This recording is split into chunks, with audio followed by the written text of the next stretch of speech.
Hello my dear students, welcome to my class. I hope you all are doing great. तो बच्चों, आज के इस वीडियो में हम लोग आपका जो MPSC 003 यानी कि वेस्टर्न पॉलिटिकल थॉट है उसके पार्ट 3 के इम्पोर्टेंट क्वेश्चंस को डिस्कस करेंगे।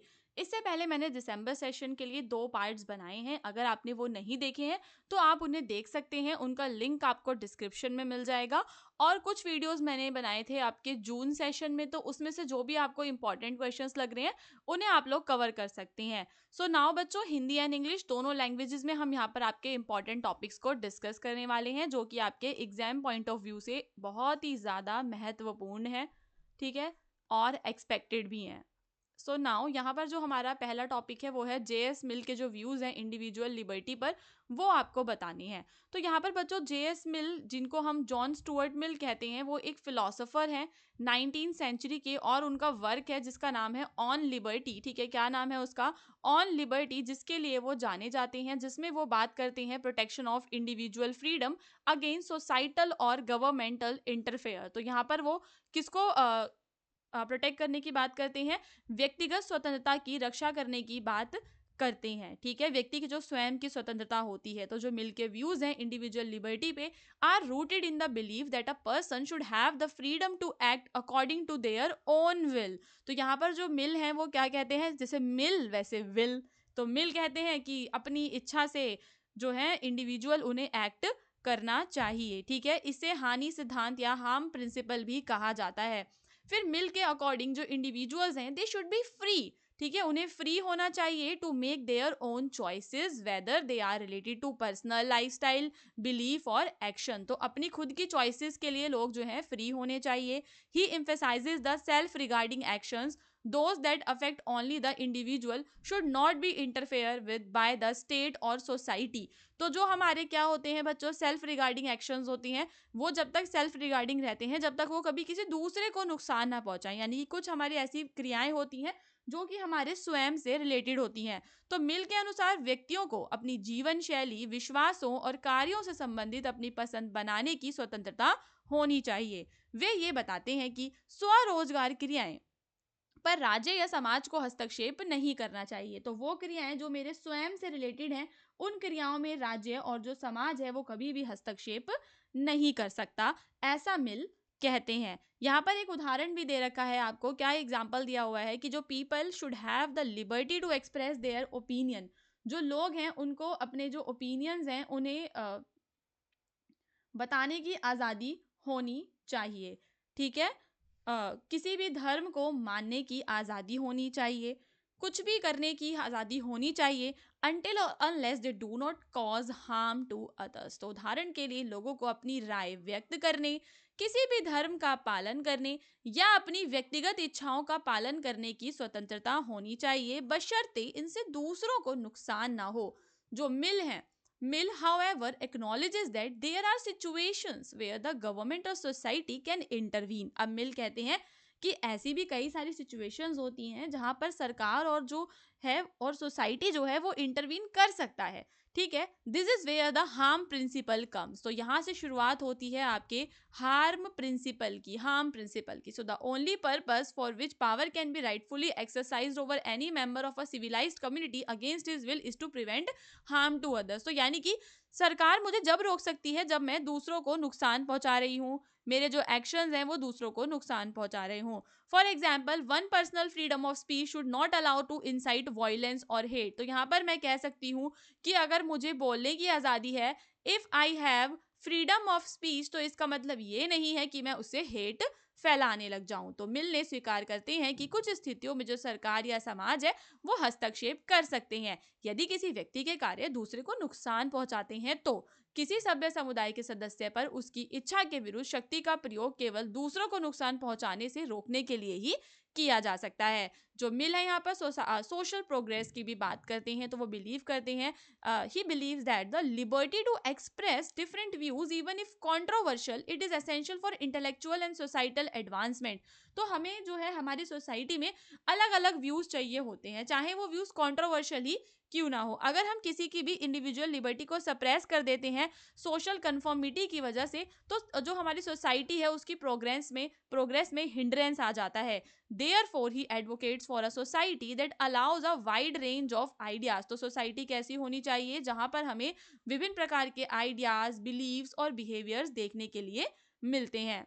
फिर लास्ट में आप बच्चों कंक्लूजन दे दोगे कि जो जॉन स्टुअर्ट मिल है, उनका जो कॉन्सेप्ट है इंडिविजुअल लिबर्टी का, वो बेस्ड है on the idea of personal freedom. Personal freedom में आपकी freedom of speech, freedom of expression, ठीक है, और चुनाव करने की स्वतंत्रता, ये सारे के सारे आपके शामिल होती हैं। फिर आपको बर्ग का व्यू बताना है सिटीजनशिप और डेमोक्रेसी का। उससे पहले मैं आपको बता दूं कि अगर आपको इसका पीडीएफ डाउनलोड करना है तो वो रात को 9 बजे तक अपलोड हो जाएगा हमारी वेबसाइट पे, तो आप लोग वहां से डाउनलोड कर सकते हैं। तो जो एडमंड बर्ग हैं, वो 18th सेंचुरी के फिलोसोफर हैं और एक पॉलिटिकल थिंकर हैं, और उनको जाना जाता है उनके कंजर्वेटिव व्यूज के लिए, ठीक है।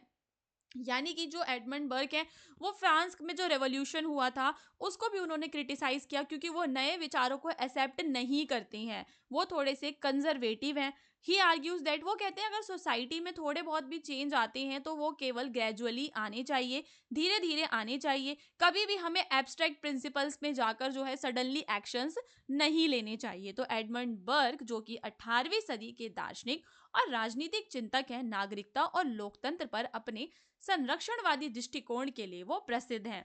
अब उनकी जो महत्वपूर्ण कृति है फ्रांस में क्रांति पर, ठीक है, उन्होंने वहां पर जो है फ्रांसीसी क्रांति की आलोचना भी की है, और वो कहते हैं कि नागरिकता और लोकतंत्र जो है अमूर्त सिद्धांत हैं, आदर्शों पर आधारित ये नहीं होने चाहिए।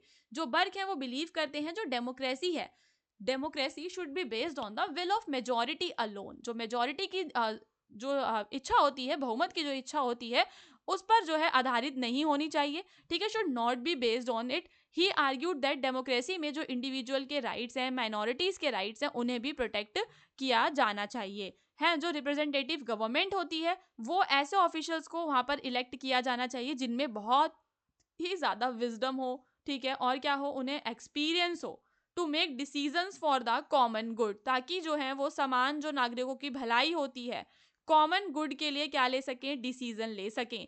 सो for Berg democracy was not just about universal suffrage. तो बर्ग के लिए जो डेमोक्रेसी है वो यूनिवर्सल सफरेज नहीं है, बट एक प्रैक्टिकल गवर्नेंस है उनके लिए।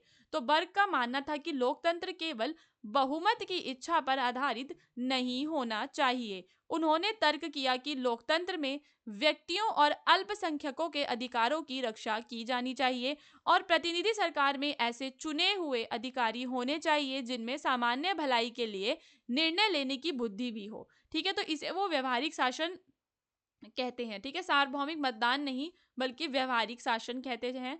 तो यहाँ पर वो इम्फेसाइज करते हैं ट्रेडिशन और कंटिन्यूटी को भी, यानी कि जो हमारे ट्रेडिशंस होते हैं उन्हें भी हमें बनाकर रखना है, तभी जो हमारी डेमोक्रेसी है वो अच्छे से फंक्शन कर पाएगी। जो बर्ग है वो बिलीव करते हैं कि जो भी हमारे डेमोक्रेटिक सिस्टम्स हैं शुड इवॉल्व ओवर टाइम, यानी कि धीरे धीरे की वो बात करते हैं कि समय के साथ परिवर्तन होना चाहिए।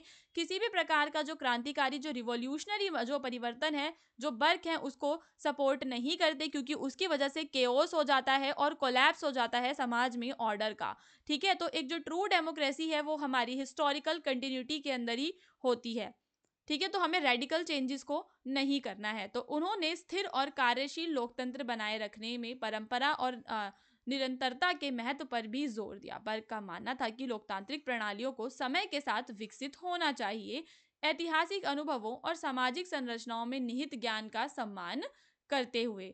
उनके दृष्टिकोण में क्रांतिकारी आंदोलनों में देखे गए अचानक राजनीतिक परिवर्तन अराजकता और व्यवस्था के पतन का कारण बनते हैं। तो वो ये कहते हैं कि जो भी हमारे यहाँ पे क्रांतियां होती रहती हैं, वो जो क्रांतियां हैं उनकी वजह से समाज में क्या होती है, अराजकता फैलती है, चाहे फ्रांस की क्रांति हो चाहे रूस की क्रांति हो। फिर आप लोग अपना कंक्लूजन लिख देंगे, इसको आप लोग यहाँ से रीड कर सकते हैं, या फिर आप इसको पीडीएफ से भी रीड कर सकते हैं कंक्लूजन, क्योंकि आपको अपने आप से अपनी लैंग्वेज में बनाकर लिखना होता है। जो भी आपने ऊपर डिस्क्राइब किया है उसको कितना शॉर्ट में है आप लोग डिस्क्राइब कर सकते हो, वो होता है आपका कंक्लूजन। और अब हम यहाँ पर बात करेंगे जेरेमी बेंथम के यूटिलिटेरियन प्रिंसिपल्स के बारे में। तो बच्चों, जो जेरेमी बेंथम है वो भी एक इन्फ्लुएंशियल एक फिलोसोफर हैं और एक सोशल रिफॉर्मर हैं, जो कि 18th और 19th सेंचुरीज में आए थे।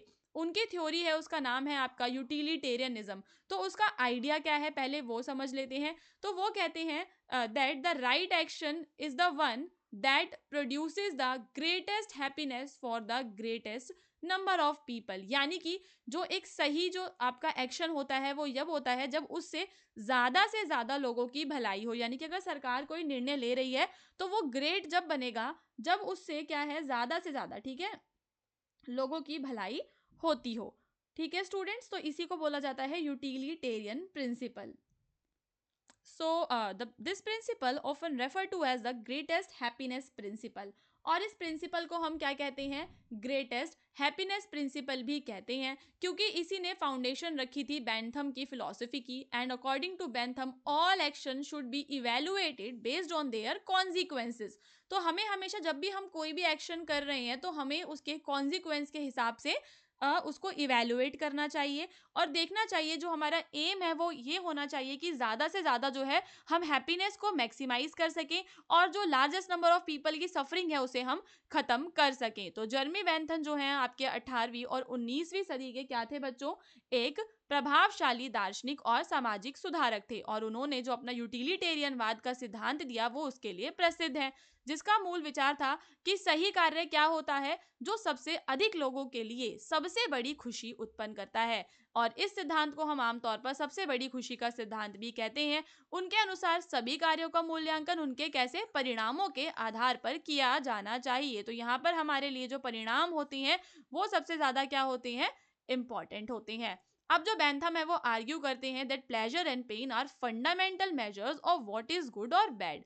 अब जो बेंथम है वो क्या कहते हैं कि प्लेजर और पेन जो है, ठीक है, उनको हमें मेजर करना है ये समझने के लिए कि क्या अच्छा है क्या बुरा है। और वो कहते हैं जितने भी ह्यूमन एक्शंस होते हैं वो हमेशा प्लेजर गेन करने के लिए किए जाते हैं और पेन को खत्म करने के लिए किए जाते हैं। तो in this way utilitarianism evaluate the morality of an action. ठीक है, किसी भी एक्शन की जो मोरालिटी है उसको ये यहाँ पर इवेलुएट करता है। यहाँ पर उन्होंने फेलिसिफिक कैलकुलस का जो मेथड दिया, जहां पर हम अमाउंट ऑफ प्लेजर और पेन जो है किसी भी एक्शन का जान सकते हैं, ठीक है, जिससे कि हमें पता लगेगा कि वो एक्शन कितना सही है और कितना गलत है। तो यहाँ पर यानी कि जो बात हो रही है वो ये हो रही है कि हम जो भी निर्णय ले रहे हैं, जो भी एक्शन ले रहे हैं, हर चीज का हमें नापना है कि उससे कितना अमाउंट ऑफ पेन लोगों को पहुंचेगा या कितना अमाउंट ऑफ प्लेजर जो है वो लोगों को मिलेगा। तो बेंथम का तर्क क्या है कि सुख और दुख अच्छे या बुरे के मूल माप होते हैं। और उनका मानना क्या था कि सभी मानव क्रियाएं सुख प्राप्त करने और दुख से बचने की इच्छा से प्रेरित होती हैं। तो यूटिलिटेरियनवाद एक क्रिया की नैतिकता का मूल्यांकन उसके द्वारा खुशी बढ़ाने या दुख घटाने की क्षमता के आधार पर करता है। यह जो है आपका जो है फेलिसिफिक कैलकुलस है वो एक क्या है बच्चों, विधि है जिससे माप सकते हो आपकी कोई कार्य कितना सुख या दुख उत्पन्न करेगा। इसमें तीव्रता, अवधि, निश्चितता और निकटता जैसे कारकों को ध्यान में रखा जाता है। अब बेंथम के लिए जो इंडिविजुअल राइट है वो एब्सोल्यूट नहीं है, ठीक है, वो ओवर रिडन हो जाती है। Over ridden if doing so would result in greater happiness for the society. तो अगर मैं किसी इंडिविजुअल का चाहूँ तो उसका राइट जो है छीन सकती हूँ अगर उसकी वजह से सोसाइटी की हैप्पीनेस आ रही है। तो सबसे बड़ी यहाँ पर जो बात हमें इसके विचारों में देखने के लिए मिलती है वो है सोसाइटी और सोसाइटी की happiness. He believe that welfare of the majority should always take precedence over individual interest. यानी कि वो एक प्रकार से आप जो है कह सकते हो कि वो वेलफेयर स्टेट को सपोर्ट करते थे, ना कि इंडिविजुअल फ्रीडम को। ठीक है, जेएस मिल की तरह जेएस मिल इंडिविजुअल फ्रीडम को ज्यादा सपोर्ट करते हैं। तो this also meant that Bentham supported reforms and policies. तो ऐसी रिफॉर्म होनी चाहिए, ऐसी पॉलिसीज होनी चाहिए जिससे कि समाज के ज्यादा से ज्यादा जो लोग हैं उनका भला हो। तो यहाँ पे सोशल वेलफेयर प्रोग्राम्स होने चाहिए, एजुकेशन एंड लीगल रिफॉर्म्स की वो बात करते हैं। तो बेंथम के लिए व्यक्तिगत अधिकार निरपेक्ष नहीं है। यदि ऐसा करने से समाज के लिए अधिक खुशी होती है तो उन्हें रद्द किया जा सकता है। उनका मानना था कि समाज की भलाई को हमेशा व्यक्तिगत हितों पर क्या होना चाहिए, प्राथमिकता देनी चाहिए। इसका मतलब यह भी था कि बेंथम ऐसे सुधारों और नीतियों का समर्थन करते थे जो समाज की समग्र भलाई बढ़ा सकते थे, जैसे कि सामाजिक कल्याण कार्यक्रम, शिक्षा और कानूनी सुधार। ठीक है, फिर कंक्लूजन आप लोग बता दोगे कि जो यूटिलिटेरियनिज्म है वो जज करता है किस पर, एक्शंस को जज करता है बेस्ड ऑन देयर आउटकम्स। उनकी जो फिलॉसफी है वो बात करती है हैप्पीनेस को मैक्सिमाइज करने की और सफरिंग्स को रिड्यूस करने की। बेंथम का जो प्रिंसिपल है उसने मॉडर्न पॉलिटिकल और एथिकल थॉट को क्या किया है, काफी ज्यादा जो है इन्फ्लुएंस किया है। ओके, सो नाउ स्टूडेंट्स, इसका पीडीएफ जो है वो अपलोड हो जाएगा। और जो आपकी एमपीएससी 001 की लाइव क्लास है उसका शेड्यूल मैंने लगा दिया है, जो कि आज आपकी 9 बजे होने वाली है रात को, जहां पर हम आपके इम्पोर्टेंट क्वेश्चन को डिस्कस करेंगे। साथ ही साथ मैं आपको बताऊंगी कि किसी भी आंसर में आपको कौन कौन से पॉइंट्स को इंक्लूड करना है। पीडीएफ की जो वेबसाइट है, जो भी बच्चे न्यू हैं उनके लिए बता दूं, उसका नाम क्या है हमारा, हिंदुस्तान knowledge.com। ठीक है। और जो मेरा व्हाट्सएप चैनल है आप लोग उसको भी ज्वाइन कर सकते हो, जिसका जो लिंक है वो डिस्क्रिप्शन में मिल जाएगा। ठीक है। लिंक कहाँ पर मिलेगा आपको, डिस्क्रिप्शन में। और यहाँ पर डिस्क्रिप्शन में आपको एक और चीज़ मिलेगी, जो है एमपीएससी 003 की कंप्लीट प्लेलिस्ट। वहाँ से आप जो है मोस्ट ऑफ द जो टॉपिक्स हैं उन्हें कवर कीजिए, और ज़्यादा से ज़्यादा जो आपका सिलेबस है इन्हीं वीडियो से कवर हो जाएगा। तो आपको किसी भी प्रकार की कोई भी परेशानी का सामना नहीं करना पड़ेगा। रिवीजन के लिए ही मैं आपको पीडीएफ प्रोवाइड कर रही हूँ, क्योंकि यहाँ पर मैं हिंदी में और इंग्लिश में दोनों में बोलती हूँ, जिसकी वजह से सारे बच्चों को थोड़ा सा मतलब समझ आ जाता है। लेकिन कुछ बच्चों को जो है किसी प्रकार की जो कन्फ्यूजन अगर होती है तो वो पीडीएफ से क्लियर कर सकते हैं। सो यहाँ पर ये पीडीएफ यहाँ पर आपके लिए एक बहुत ही बड़ा प्लस प्लस पॉइंट है, जो कि आपकी इग्नू में हेल्प करने वाले हैं एग्जाम की प्रिपरेशंस में।